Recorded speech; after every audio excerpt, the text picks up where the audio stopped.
د الله جل جلاله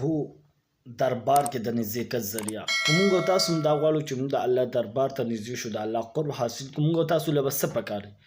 امام احمد بن حنبل رحمت الله علیه هغه شخصیت دی چې رب ذوالجلال یو کم سل ځله په خوب کې لیدو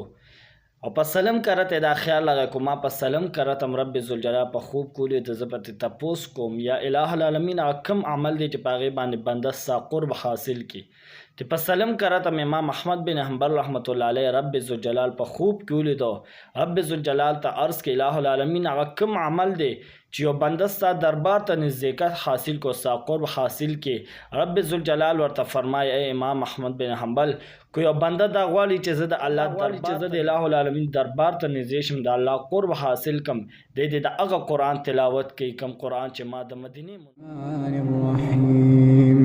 يا عبادي الذين آمنوا